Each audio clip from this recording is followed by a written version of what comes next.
Guys, I hope आप सब लोग ठीक होंगे। बात करेंगे हम लोग सीटेट एग्जामिनेशन जिसके आंसर की आप लोगों को देखने को मिल चुकी है उसके बारे में। बहुत सारे कैंडिडेट ने अपने आंसर की चेक करी है और कुछ कुछ कैंडिडेट ऐसे हैं जिनके 90 मार्क जो हमारे पासिंग मार्क होते हैं वो बन रहे हैं, बट कुछ कुछ कैंडिडेट जो ऐसे हैं जिनके पासिंग मार्क नहीं बन रहे हैं, क्योंकि हम लोगों को पता है कि हमारे इस एग्जाम में हम लोगों को 90 मार्क चाहिए होते हैं पासिंग मार्क, अगर आप लोग as a general category form fill करते हैं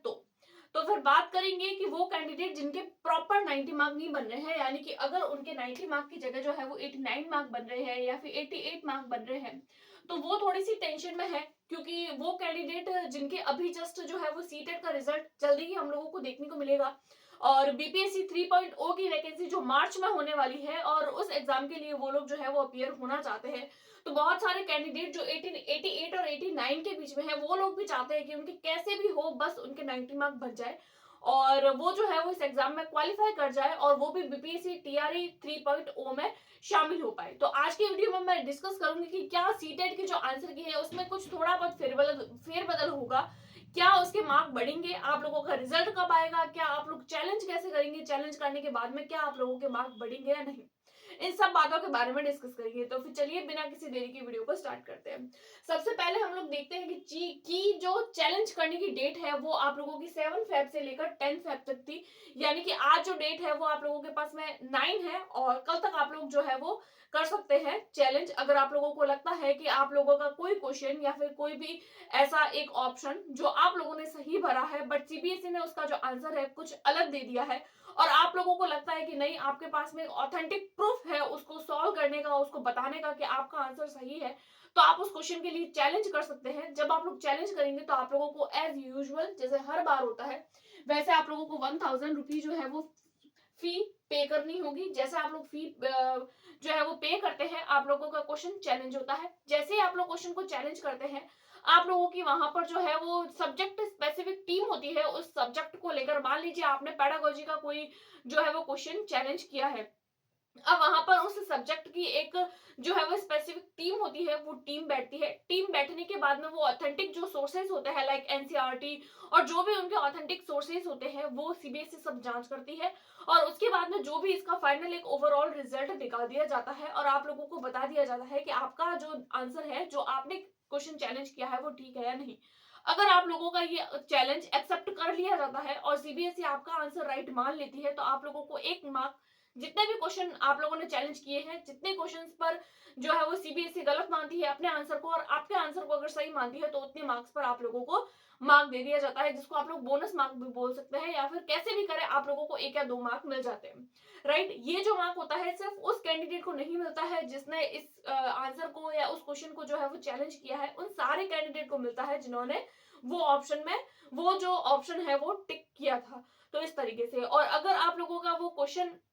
चैलेंज में अगर आप लोग देते हैं और अगर आप लोगों का वो एक्सेप्ट नहीं किया जाता है तो आप लोगों को फी पेमेंट फिर से नहीं किया जाता है। आप लोग सोच रहे हैं कि एक बार 1000 रुपये फी हम लोगों ने पे कर ली है तो फिर अगर हमारा एक्सेप्ट नहीं हुआ तो हम लोगों को वापस कर दी जाएगी, तो फी रिटर्न का यहाँ पर कोई शेड्यूल जो है वो नहीं रहता है। तो ये कुछ कुछ बातें होती है की चैलेंज को लेकर। कल लास्ट डेट है, कल 10 तारीख है, कल लास्ट डेट है, इसलिए सोचा एक बात जरा सा आप लोगों को इस बारे में इन्फॉर्म कर लूं। उसके बाद में मैं बात करूं क्वालिफाइंग मार्क की कि आप लोगों को कौन कौन से एग्जाम के लिए आप लोगों को क्वालिफाइंग मार्क चाहिए। तो देखिए, अगर आप लोग जनरल कैटेगरी से बिलोंग करते हैं तो आप लोगों को ऑब्वियसली 90 मार्क चाहिए और 150 मार्क का ये पेपर था और 90 मार्क आप लोगों के पासिंग मार्क थे। और अगर आप लोग किसी भी कैटेगरी से है लाइक एससी, एसटी, ओबीसी या फिर और भी कोई कैटेगरी से है तो आप लोगों को 82 मार्क लाने होंगे, वही आपके पासिंग मार्क होते हैं। उसके बाद में हम लोग बात करेंगे कि क्या आप लोगों के मार्क बढ़ेंगे या नहीं। देखिए, अगर आप लोगों ने की चैलेंज किया है, आप मान लीजिए आपने की चैलेंज नहीं किया है, क्योंकि बहुत सारे लोग होते हैं जो की चैलेंज करते हैं,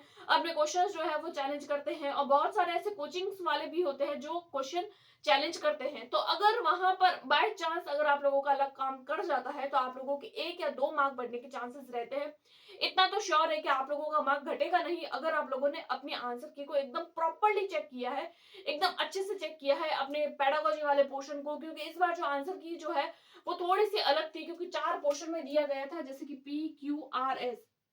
मान लीजिए इस तरीके के आंसर की आप लोगों को दे रखी थी, जिसमें मान लीजिए जो है वो सबसे पहला पोर्शन होता है सीडीपी वाला, तो सीडीपी वाले पोर्शन में पी वालों की भी दी हुई थी, क्यू वालों की भी दी हुई थी, आर वालों की भी दी हुई थी और एस वालों की भी दी हुई थी। इसी तरीके से अब वो कैंडिडेट जिनका क्यू वाला पोर्शन यानी कि क्यू वाली जो बुकलेट थी तो उन लोगों का अपना क्यू वाला पोर्शन सीडीपी का देखना था, जिनके आर थी उनको आर वाला, जिनका पी थी उनकी पी वाला। तो इस तरीके से बहुत सारे कैंडिडेट अपनी जो आंसर की चेक करते हैं तो उस टाइम पे भी गड़बड़ कर लेते हैं। उसके अलावा लैंग्वेज वाले पोर्शन को भी चेक करते टाइम थोड़ी सी गड़बड़ कर लेते हैं। तो किस तरीके से चेक करनी है इसके रिगार्डिंग मैंने एक ऑलरेडी वीडियो बनाई है, आप लोग एक बार उसको देखिए। इसके बाद में आप लोग जो है वो अपने आंसर्स को चेक करिए। अगर आप लोगों के 89 या